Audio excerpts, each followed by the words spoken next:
one of the many ways to diagnose a failed lift pump and some of the problems it can cause and how to deal with it. So for those of you who are not familiar, on your smaller horsepower Yamaha 4-strokes, this little thing right here on the back of the motor is actually a lift pump.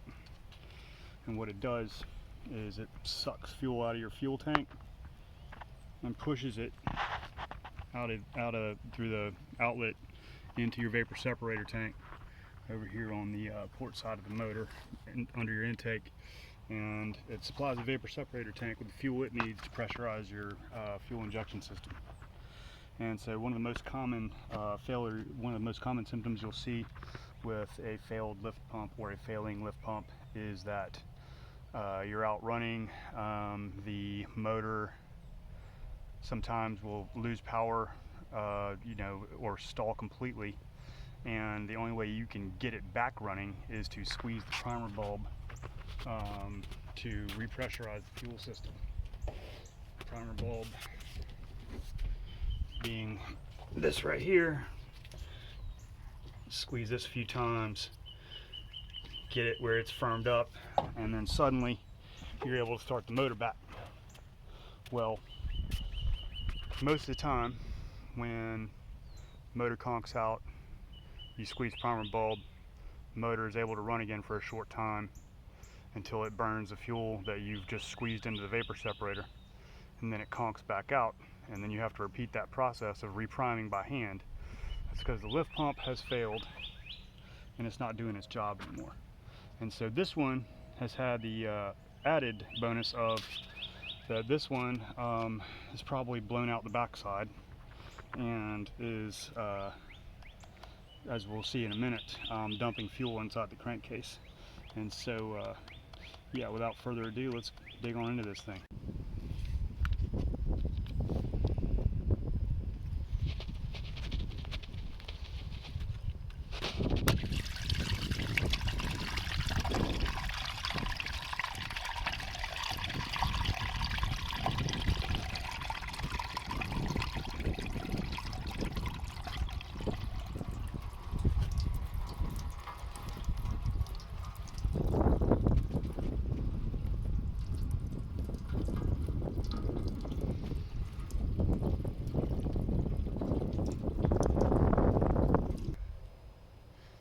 Oil and fuel mixture just came blowing out of there until it wasn't anymore. We definitely have an issue that there's a dead ringer for fuel blowing out of the back of the lift pump here on the valve cover. And so when that happens, you got fuel coming in from your tank, pumps trying to do what pumps try to do, which is pressurize it and move it out into the VST. And obviously what's happening is it's blowing through out of the back side of the pump and winding up in the crankcase. There's a decent chance that if enough of the thinned out lower viscosity liquid has been circulated through this motor long enough that it's damaged the crankshaft, journals, bearings, etc., from any amount of excessive runtime where we've been running at a fraction of the viscosity that the oil is supposed to normally have. So let's see what we got here. All right. Getting at this pump is easy enough. 10 millimeter.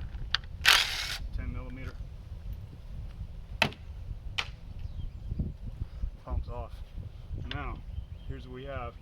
Got an O-ring here which seals off the outside of the crankcase. Got fresh fuel all over the place here.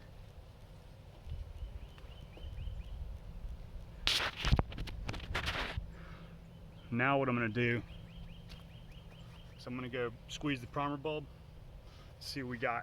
Once I squeeze the primer bulb, I'm thinking fuel's going to come blowing out of this thing. So let's check it out.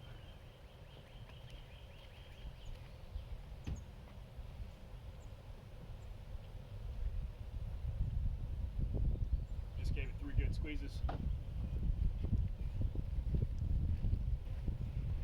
And we have a little fuel waterfall. Alright, as luck would have it, I was lucky enough to locate one of my sets of diagonal covers. this hose wants to fight. And these are custom length hoses, you can't damage the hoses. You damage the hose, you gotta replace it if it's leaking. So, alright, old pump off.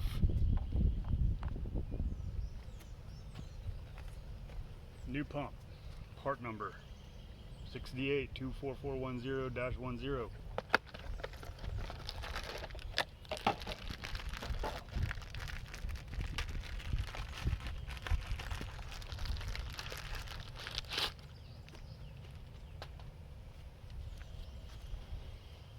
Put our O-ring on, clean it a little bit. Actually, let's just make sure this O-ring still fits. I don't know that this O-ring is super happy about soaking in fuel for as long as it has. Yeah. It's a little blowed up, but I think it'll work.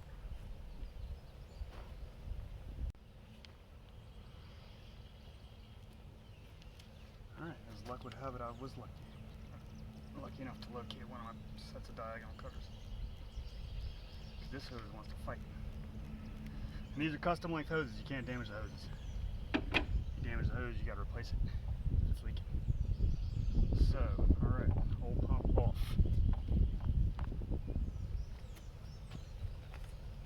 New pump, part number 6D8-24410-10.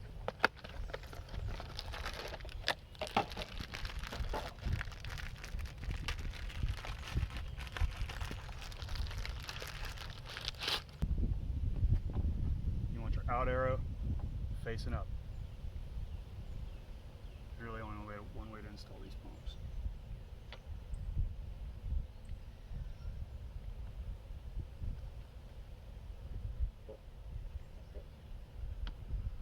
Of course. Alright, have to turn our crank a little bit. So one of the things we got going here is this is a cam driven pump, and the cam is not letting me seat this thing properly, so I'm just going to bump the key, get that cam to spin out of my way.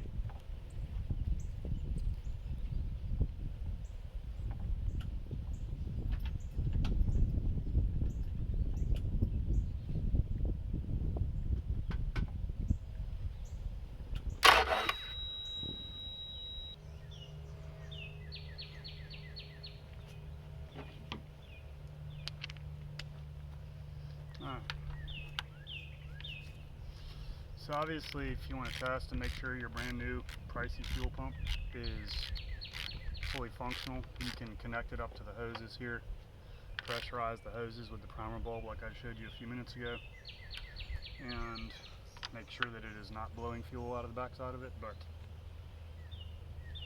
it's going to pass that test.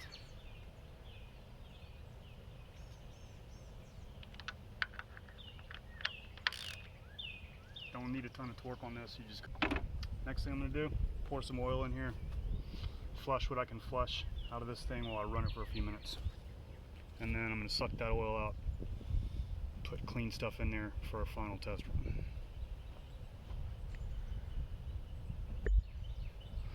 Okay, so during this process, the other important things are here. Obviously we have the original oil filter on here. I did pull it off,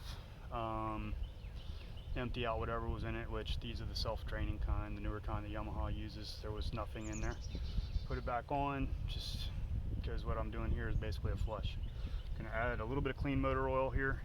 I've already evacuated all that fuel and all that other stuff y'all saw come blowing out of there yesterday. And I'm gonna add got a couple quarts here of the good stuff. Gonna go ahead and add that in. And like I said, drop the motor in the tank and run the motor for a few minutes, give it a little flush, and then all this stuff's getting replaced. New oil filter, new motor oil.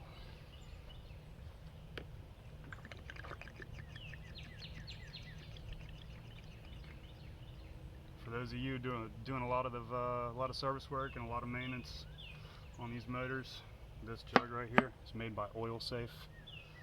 It is an absolutely essential part of my daily life. I've had this one for like 6 years. They're tough as nails, and as far as material handling goes, you can't have anything better. All right.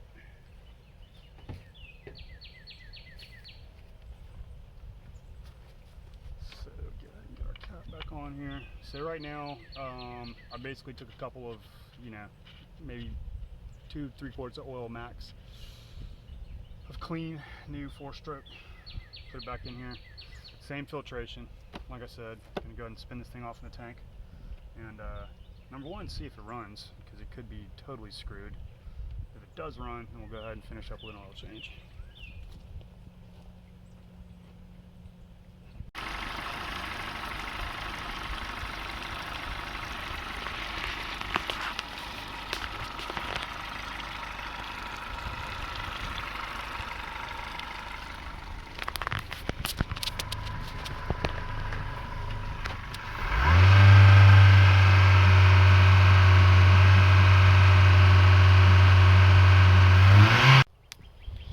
So we just finished our little test run here.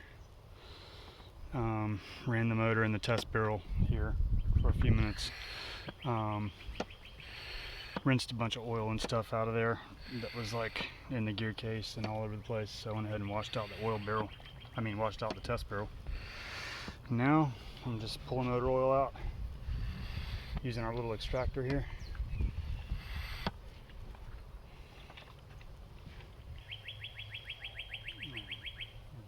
There.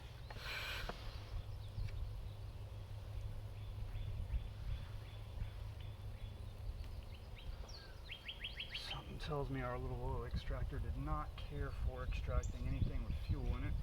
We'll find out soon enough. Alright, so removing oil filters is usually pretty easy. You can get a fancy filter wrench and they make them in all shapes and sizes, or you can use my personal favorite, channel locks.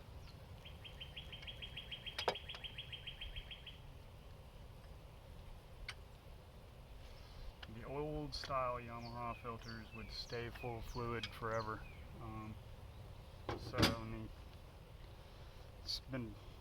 This part's been replaced superseded years ago, but the newer ones shouldn't hold much oil, but since we just ran this motor a few minutes ago, it's way full of oil. So.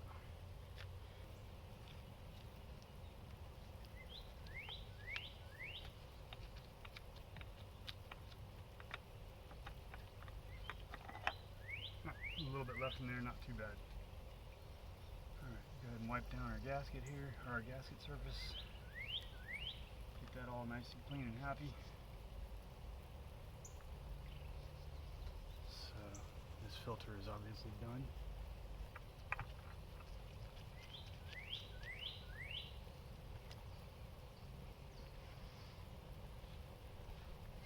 General rule of thumb with these is just get them about as tight as you can get them by hand. Need to really put any tool. So most Yamahas have a label somewhere on the engine plastics, whether it's flywheel cover or usually it's a flywheel cover. They give you a reading on how much oil you need to add and liters.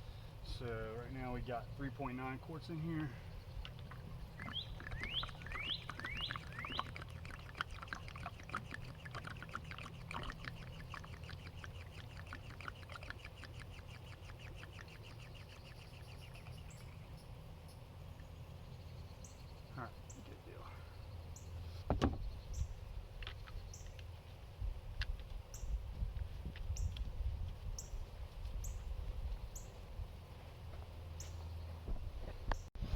Alright, as you can see, our barrel is about full up. So when you're putting these things in a test barrel, you just want to make sure that your water level is above the water pump. So a good reference point is the seam right here between the gear case and the midsection casing. Little seam right there. On Mercury it's a tiny bit lower, but on Yamaha and most others it's water pump's sitting just right around the level of that.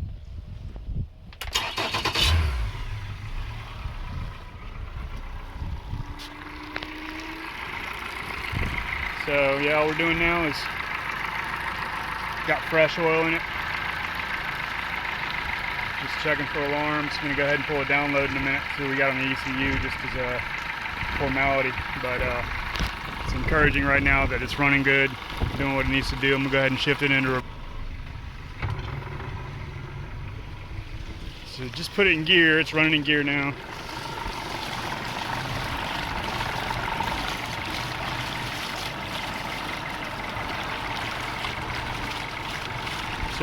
we're about as far as we can get with this thing. We've done everything we can do as far as replacing pumps, replacing motor oil, little oil flush, all that stuff. Now let's off to the river, see how we test out there. So for today, it's Tyler Holland, Outboard Specialty Tools. Thanks for being with us.